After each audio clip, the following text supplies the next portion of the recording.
Welcome back to the deep dive. Today, we're diving into daily English fluency, really focusing on, how to speak confidently, naturally. Our source material for this is excerpts from Daily English Fluency, Speak Confidently and Naturally. It calls itself an English listening session made just for your daily speaking practice. So our mission really is to cut through the noise and give you a shortcut to mastering those real conversations, those useful phrases from the material. Right, and what's really at the heart of this source, I think, is its core promise. It's about building fluency step by step, using, common topics, repeatable lines.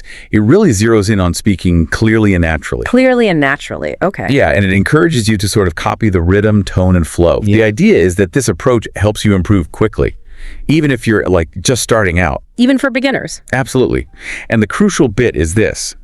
You don't need to speak fast, just clearly and smoothly. That's key. Okay, not fast, just clear and smooth.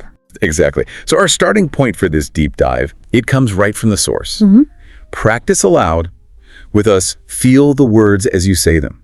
It's about actually embodying the language, not just thinking about it. Okay, let's unpack that. Feeling the words.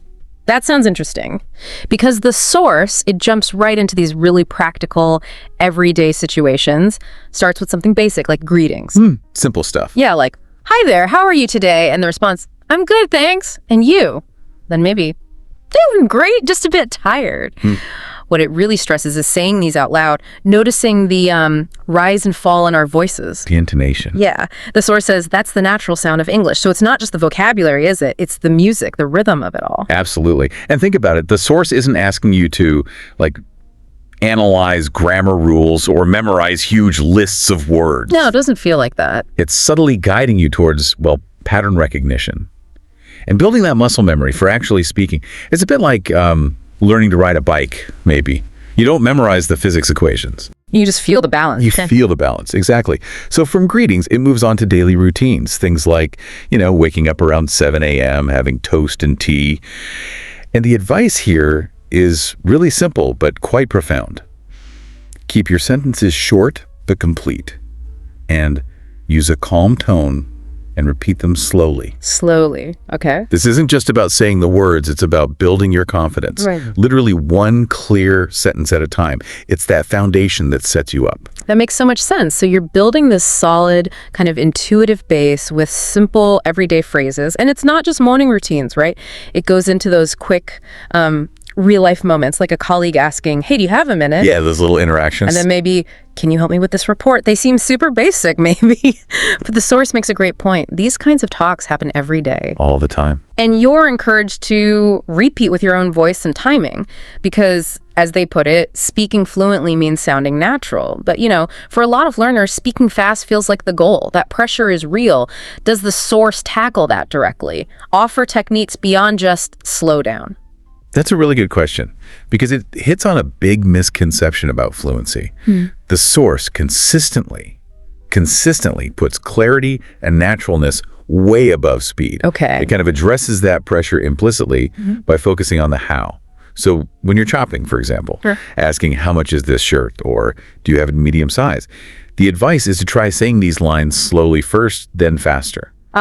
Okay, so you practice both. Yeah, to show how fluency grows. But it's not about rushing to be fast. It's about getting the language so ingrained that it flows easily when you do speed up naturally. It's like reducing the mental effort. Right, making it automatic. Exactly. Yeah, and that applies to talking about hobbies too. Using phrases like, I like painting in my free time. The focus is use words that feel easy and clear because the more you speak, the better you get. It's about making your brain comfortable, not forcing it. Yeah, I know for me, that calm tone you mentioned, it's easier said than done sometimes, especially when you're feeling a bit stressed trying to communicate.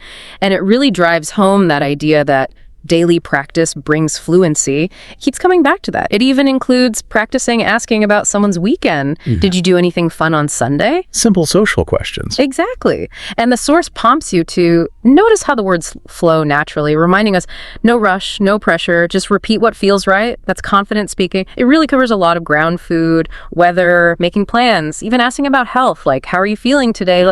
All these seemingly mundane topics become these, amazing chances for real practice. That's a key insight, I think. And that brings us to a really critical point. How do we make these everyday scenarios actually work for building fluency?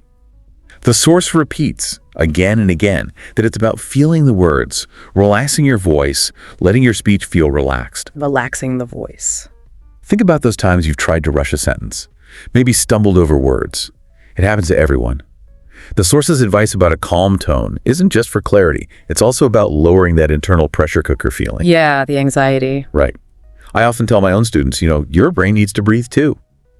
So whether you're in a taxi asking, could you take me to the airport, please?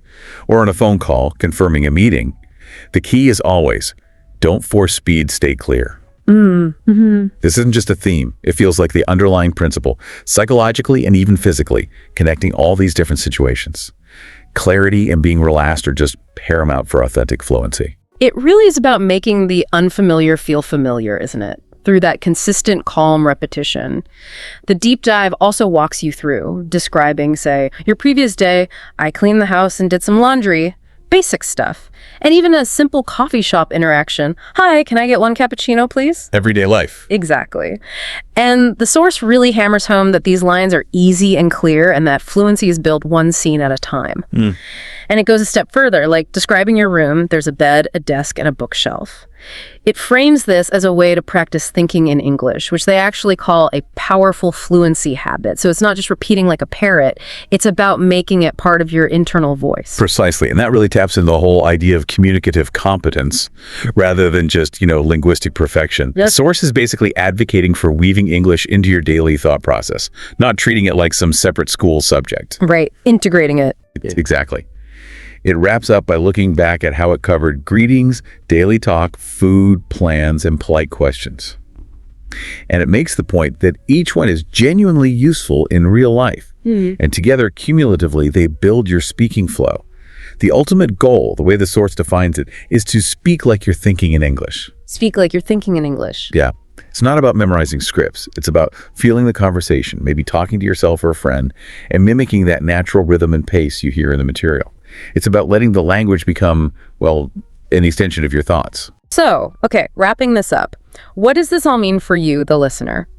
We've journeyed through this deep dive and hopefully shown the real power of that consistent daily practice using these short real-life conversations. We looked at how scenarios from just saying hello to making plans all add up, building your speaking flow. The message from the source is really encouraging. Each one is useful in real life, and all of them help build your speaking flow.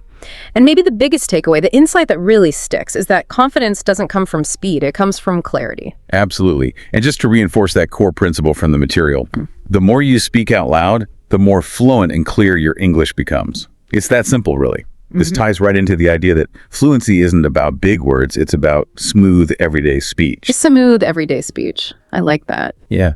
So we really encourage you listening to try and make this a part of your daily routine, even if it's just, say, 10 minutes. Talk about your day out loud, ask yourself small questions, or just repeat after the examples in the source material. The key advice is always, stay calm and steady in your voice. And remember, crucially, the goal is to sound natural, not perfect. Natural, not perfect. Exactly. It's that consistent practice, the repetition, that trains your brain. The more you speak, the stronger, the more automatic that fluency becomes. Yeah.